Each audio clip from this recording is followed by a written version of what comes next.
Salve, turma! Futuros colegas de profissão, prontos para mais uma revisão? Hoje a gente vai fazer aquela ponte absolutamente essencial entre a bancada do laboratório e a beira do leito. Para quem já está aí no sexto semestre, é o momento de conectar a biologia celular direto com a nossa prática de ambulatório. Nós vamos decifrar juntos os segredos do nosso sistema músculo-esquelético. Vamos falar de dor articular, desgaste de cartilagem, fragilidade óssea, mas sempre com aquele foco total no raciocínio clínico aguçado, que é o que realmente faz a diferença na vida real. Nossa pauta de hoje está bem objetiva. Começamos com o metabolismo ósseo e padrões de dor. Depois, passamos para a osteoartrite, cobrindo o diagnóstico e um manejo prático. Em seguida, entramos na osteoporose, do rastreio ao tratamento. E fechamos amarrando tudo isso com o impacto da obesidade no sistema músculo-esquelético. Então vamos lá. Tópico 1.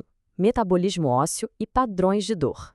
Para construir um raciocínio clínico de excelência, a gente precisa voltar um pouquinho lá na célula. Olha só, o osso não é um pedaço de giz inerte, certo? Ele é uma obra em constante andamento, é um cabo de guerra, um equilíbrio super delicado de remodelamento. De um lado, nós temos os osteoclastos, que vão lá e reabsorvem o osso. Do outro, os osteoblastos, trabalhando duro para formar uma nova matriz. Mas o que dita quem vence esse cabo de guerra? Bom, entram em cena o PTH, a vitamina D e, de forma literalmente crucial, os esteroides sexuais. O estrogênio, por exemplo, atua como um verdadeiro escudo protetor, porque ele freia a formação de osteoplastos. E é exatamente por isso que, na menopausa, com aquela queda abrupta do estrogênio, o balanço pende perigosamente para a reabsorção. O escudo cai e as portas se abrem para a perda de massa óssea. Agora, subindo da célula direto para a maca de exames, tem uma diferença semiológica aqui que dita praticamente todo o nosso caminho diagnóstico na reumatologia. É a separação entre dor mecânica e dor inflamatória. A regra de ouro está no relógio, no padrão temporal. Na dor mecânica, aquela rigidez matinal na articulação é rápida, dura menos de 30 minutinhos. A dor piora quando o paciente se movimenta e dá aquele alívio no repouso. Já no padrão inflamatório, o jogo vira. O paciente acorda parecendo que está enferrujado, a rigidez se arrasta por mais de uma hora e, por incrível que pareça, a dor vai melhorando conforme ele se movimenta ao longo do dia, muitas vezes com sinais sistêmicos associados. Memorizar essa diferença é divisor de águas na vida de qualquer médico. Passando agora para o tópico 2, osteoartrite, seu diagnóstico e a apresentação clínica. A osteoartrite, que a gente também chama de artrose, é o grande protótipo da doença articular degenerativa. Só que aqui vai um conceito moderno que muda tudo. Ela não é só um desgaste mecânico bobo, tá? Existe ali uma inflamação local, de baixo grau, rolando o tempo todo. O cenário perfeito para a artrose se desenvolver vem da mistura de fatores que a gente não controla, como a idade avançada e o sexo feminino na pós-menopausa, com fatores que nós podemos sim modificar. E a obesidade é o grande vilão dessa história, muitas vezes somada a traumas antigos ou problemas anatômicos, como aquele joelho varo ou valgo. No dia a dia do ambulatório, o quadro clínico grita pra gente. Imagina a cena, uma paciente idosa senta na sua frente, reclamando de dor nas mãos que piora muito depois de tricotar ou lavar a louça e que fica insuportável no fim do dia. Aí, no exame físico, a gente palpa uns nódulos bem duros nas articulações interfalangeames distais. Esses são os famosíssimos nódulos de Eberden, que na verdade são osteófitos palpáveis. E lá dentro do osso, que está sofrendo pela falta da cartilagem, podem se formar os chamados geodos, que são pequenos cistos criados porque o líquido sinovial consegue invadir o osso através de fissuras na cartilagem que já está gasta. E quando a gente pede um raio-x, a osteoartrite assina o próprio nome com 4 achados clássicos e inconfundíveis. Primeiro, rola uma redução assimétrica do espaço articular. Segundo, a esclerose subcondral, que é quando o osso fica mais denso, mais branquinho no raio-x, tentando se proteger do atrito. Terceiro, os osteofitos marginais, que o pessoal conhece bem como bicos de papagaio. E quarto, os cistos subcondrais que acabamos de mencionar. Um detalhe crucial para diferenciar da artrite reumatoide, por exemplo, é que na artrose, a densidade do osso perto da articulação fica preservada, ou até aumenta por conta dessa esclerose. A gente não vê aquela osteopenia ao redor da articulação, que é super típica das inflamações puras. Tópico 3. O manejo prático da osteoartrite. Como a gente resolve isso na prática?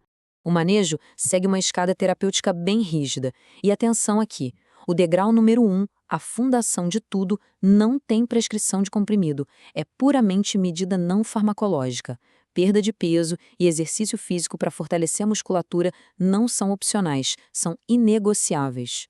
Se isso não segurar a barra, aí sim a gente sobe um degrau e tenta anti-inflamatórios tópicos em articulações que são mais fáceis de acessar, como os joelhos ou as mãos. Se ainda não der certo, partimos para os AINES orais, mas sempre na menor dose e pelo menor tempo possível, ou até duloxetina, se houver sinais de sensibilização central da dor. O último degrau, lá no topo da escada, é reservado para os casos super refratários e com limitação severa, que é a cirurgia de artroplastia total. Mas peraí, vamos fazer uma pausa porque aqui tem uma armadilha clássica. Tanto de prova de residência quanto de vida real, o paracetamol ainda é o rei absoluto, o tratamento inquestionável de primeira linha para a dor da artrose? A resposta atualizada é não. Diretrizes super recentes, como as da OSAI, tiraram o paracetamol desse pedestal de primeira escolha rotineira. Sabe por quê? Porque os estudos mostraram que o benefício dele para a dor da artrose é bem modesto, e do outro lado da balança a gente tem um risco muito real de toxicidade para o fígado em doses mais altas. Hoje, a preferência inicial medicamentosa vai mesmo para os anti-inflamatórios não esteroidais tópicos. Indo para o nosso tópico 4, osteoporose, rastreio e diagnóstico. A osteoporose é totalmente sorrateira. Ela não avisa, não dói até o momento exato em que o osso se quebra. É por isso que a densitometria óssea, o famoso DEXA, é o nosso melhor amigo.